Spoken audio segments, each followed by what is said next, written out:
Welcome to episode 3 of my current stupid idea, where we are turning this Mini Cooper into a V8 powered burnout machine to take down to Florida in less than a month to compete in a burnout competition at a giraffe sanctuary.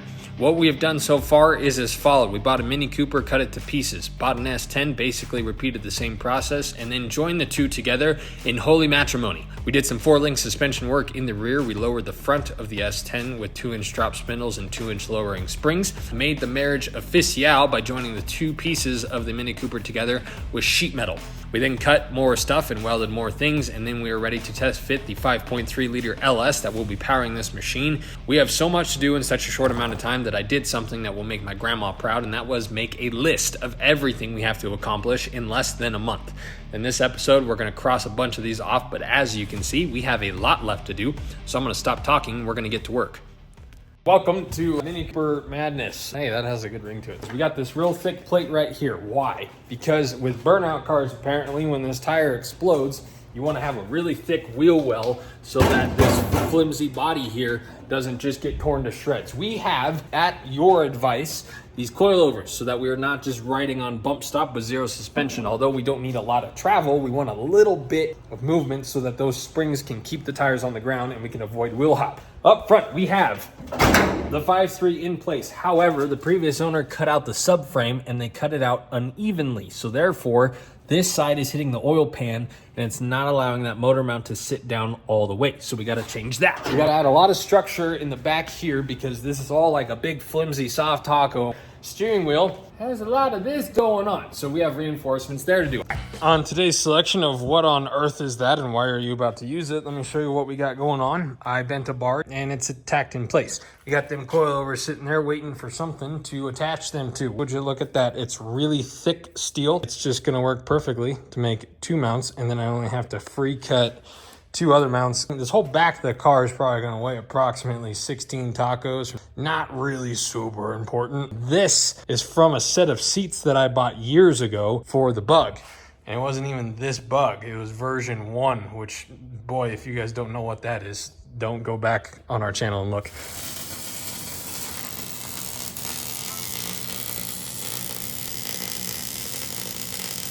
That's great.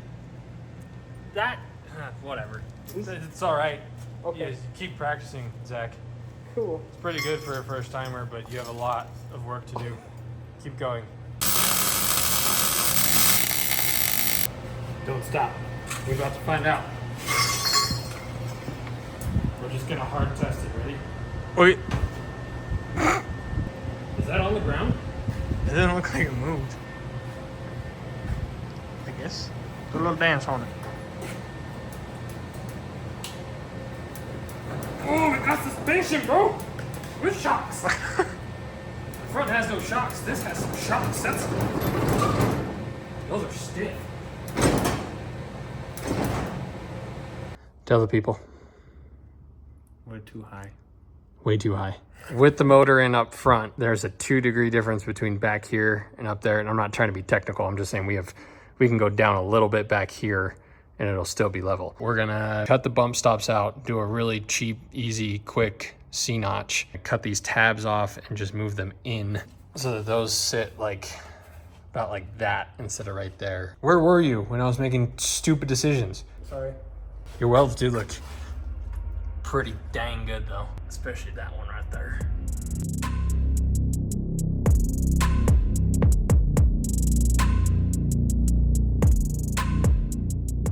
Behold, it is sitting lower than it ever has been. I'm not trying to sound smarter than I am with the whole like degree thing. The iPhone has a level on it and it tells you how many degrees you're off. And so it's just really nice to see like, oh, okay, we need to go down that much. So the back is barely 1 degree higher than up there. Once the transmission's in it, that'll drop a little bit. And then we're gonna add obviously some more metal back here. So it should end up being pretty dang perfectly level. As you can see, I made a bunch of lines there. We're gonna pick one of those and cut it out. Probably the one that I put an arrow to.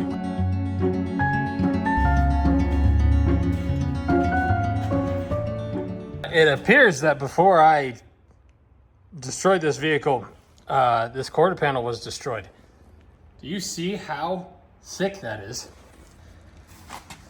We have just barely gotten into it.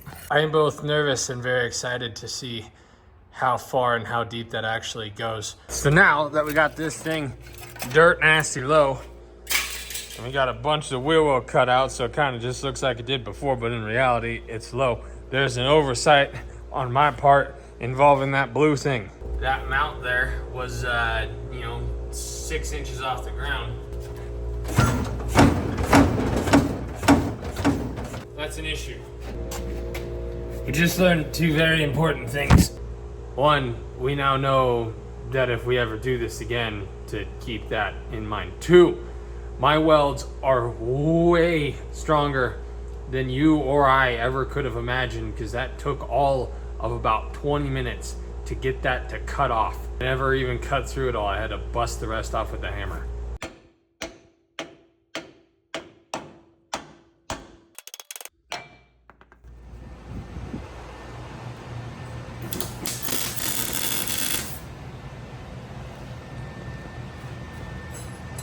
Huh?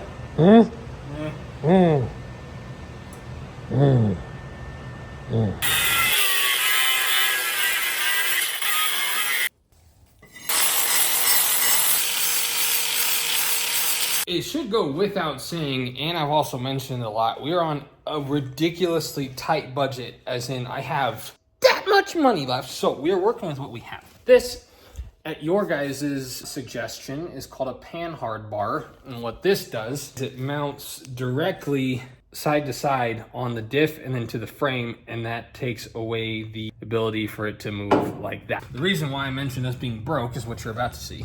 1, 2, 1, 2 at Ace Hardware was $18. So I found 2 of these. I don't know what they go to. I don't know what they came from. I didn't have any nuts big enough to fit this, so I went over to Dennis's. He happened to have 2 of these same exact one, and they look pretty new, and he's probably gonna miss these at some point in time, but I don't think he watches our videos, which is hilarious, but his friends do. So if they keep their mouths shut, we'll be in the clear. This fits perfectly inside there. Perfectly.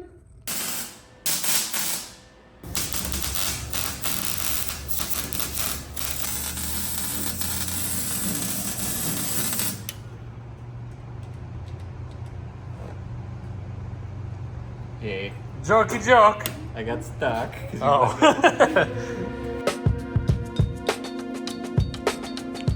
Okay, first opinions. Give me what you think right off the bat. Look at it, like it, dissect it, different angles, different kinds. I think it's a little bit boring. This thing came with this truck. We have absolutely zero use for it. This was like another option he was going to use for the back of this, I think. If we trim this down enough, it'll fit on there quite nicely. We're going to keep that piece of metal, but I think I can basically trim this down enough to where it'll sit pretty flush against that, but instead of just being completely flat, we'll have a real light little curve. Okay, you could kind of see where it would and could look like.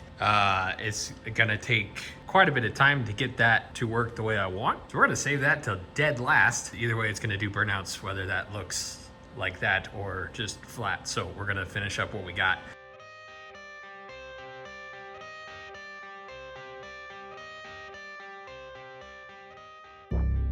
Guys, the point of this vehicle is to just rage war on rubber, right? So I'm really not caring a whole lot about what I'm doing body-wise as opposed to the Jeep and the Bug, okay? So take this all with a grain of salt.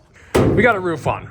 There's gonna be some Bondo. It's gonna be great. Right here, it bowed up from when I was lifting the body from a strap, and so it cut some relief cuts, hammered it down. A little bit of, filler will be good. I did not take into account this little sliver from the curve of the roof, so we added that. We'll smooth it out. A little bit of filler. Mwah. Okay, the radiator is going to be mounted somewhere right in the middle here. We're going to get more sheet metal, box all of that off entirely, because while that is going to be just as strong as we intended, it's not super pretty, and so we'll just box that in and it'll look like we did something fantastic, but you and I will know that that is what lies beneath. So per the rules of the Cletus McFarland burnout competition, and probably most burnout competitions, there can be no holes in the firewall. And as you can see, aside from the giant hole, we also have a lot of gap fitment issues. So we actually have probably a really lame amount of work that we have to do inside here. You will also notice there's a piece of thing holding the steering wheel erectus. We're gonna add a little piece of metal here to kind of match the height of the roof, and then send that down alongside here, make that look a little bit nicer. An MR2 seat, 2 Mini Cooper seats, a Chevy Colorado seat, or the old Rat Rod seats. I think that, but that one's manual too. Let's do the MR2 seat because we got some pretty good luck with the MR2 seats, you know what I mean?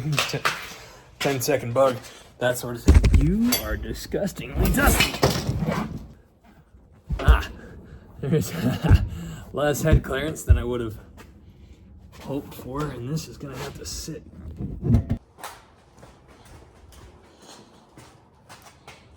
We're probably gonna have to get a Kirky because of how low the roof is. This is not gonna be, dang it, this is not gonna be a comfortable vehicle.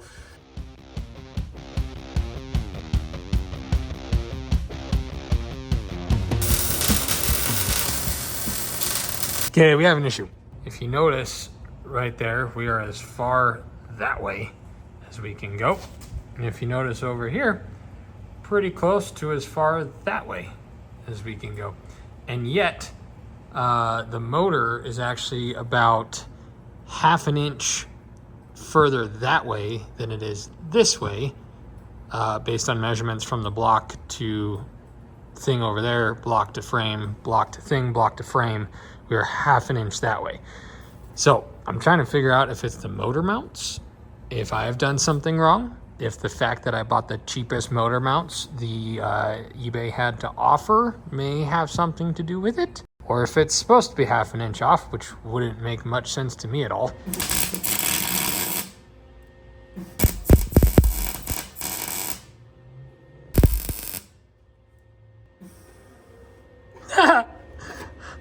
Got that on camera. Right through the hole.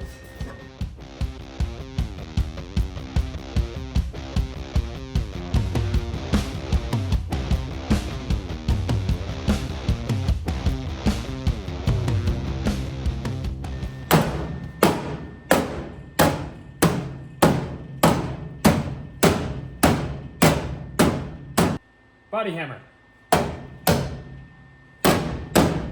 We ran out of welding gas, so got to get more of that in the morning. We do have quite a bit left to do, but let me show you where we're at right now. We got all those holes right there patched up. We got that side patched up. We got a little bit more work to do in the corners and kind of the little tidbits. We're probably going to double layer some of these holes. That's all obviously covered on the front side, but things are going to get hot, so we'll just kind of double layer everything up. But this is where we're at currently. We got these kind of sealed off, a little bit left there to do. In regards to the engine sitting further this way, look at the transmission tunnel. From center of the frame, the transmission tunnel is that way.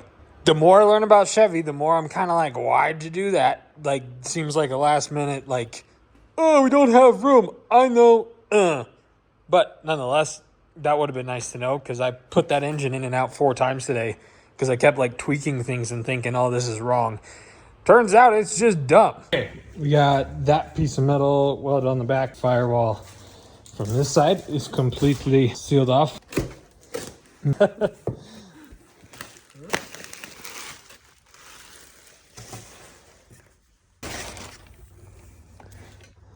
This is weird having like, like nice stuff to go in that. So these are both from a company called Performa Built. I called them to see if they're interested in working with us, because they also do like TH400s. Ryan was super convinced that their 4L60 would be a better recipe for this. So this one's rated at about 900, I think. We obviously are not making even close to that, but he thinks it'll do better with like sustained heat. Oh, is this a banner? Just did big stickers. Nice. Quality. Okay, cool. Quality stickers. Yeah. Performa Built. Read before installing, do not throw away. They probably printed these just for me. Well, that's really small. Yeah. That's tiny compared to what I was expecting. I was also wondering why they were so confident in shipping this in a box. But now I know why. You could probably drop this off a building. Okay. It's as heavy as I expected it to be. Zach, I'm fine. Okay. I'm an independent woman. Okay. I don't need no man. I got this. He sent me pictures of this, not in a bag, and it looks really nice. So I want to see it.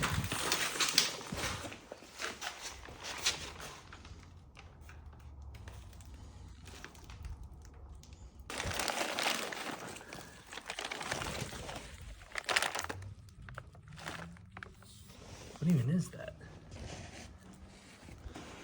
Yeah, he said they have these things in a like 1,000 horsepower like mud truck and a bunch of drag cars, because these are the ones that everybody dogs on, the 4L60s. That's like what's in the Colorado, and that's why we're not turning that up, because they do break in stock form, but they are very, very confident in how they put these together. And my friend Tony was here yesterday. I was telling you how the engine was cockeyed, so I called him and I'm like, what's going on? And so he came over, and he has done work with these guys before, and he's like, the dude that puts these together like knows their shit. Like, okay, cool. Then I'm gonna butcher this, but the internal components of this he thinks will sustain the heat and the high RPM better than like a TH400. Something with like the material. I think he said these are. I'm gonna stop because I'm gonna ruin it. Looks like a transmission. Can you take the sarcasm out of your mouth? That's the nicest thing we've had in the shop. This is worth more than most of what is in the shop. This is half of this and half of that. The lame part is we're not even gonna make enough power to like really test it, but they don't have one of these in a burnout car. So he was like, I wanna see what it does with like limiter for 2 minutes straight. Yeah. So he did tail shaft, 4 and S10, because I think these came with 4L60s. So in theory, unless we screwed something up with the diff placement, we should be able to get a stock drive shaft. And then I guess there's a couple different ways you could do this for like those fast boy shifters. And he did factory ones, so we should be able to hook it to the column shift. But if we total that into a wall, I will ask these guys' permission, but I think they'll be okay with it. We're gonna take this and, come. We're gonna take that and this and put them both in the black Colorado and turn that turbo up until it or the motor say no mas. 28 to 3200 stall, Circle D torque converter. We're getting a $2,000 radiator setup. I think that's like a $4,000 transmission setup. Junkyard motor. We have one of the nicest torque converters you can get, and then a maybe $450 car. Don't zoom in on that one.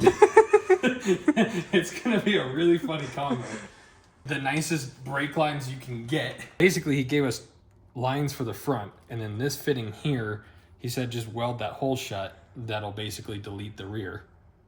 And then we just have brand new fronts only, no rear brakes. So notch that, maybe do stuff with the pan. We need to acquire a Kirky seat so my head doesn't hit the ceiling. The front's lowered, the rear's lowered, bodywork, drive shaft, fuel system, exhaust. I have no idea what we're doing for exhaust because we have no... Yeah, we might just do that. And with my time not being here, we have like 3 weeks. We got it. And filler for the roof and the sides before it gets wrapped. Oh, we got to cut the frame somewhere about in here. We might actually have to cut the back out for the drive shaft because we lowered it so much that the way it's pointed kind of looks like it's not going to make it. And up here looks fine, but from the back it looks like it's going to... It doesn't look like it's going to clear. I think there's absolutely no way. Yeah, next episode's going to be sick because we can put all this together. Spoilers. Like baby. It's not spoilers. You know it's coming. Eventually it's going to have a motor in it.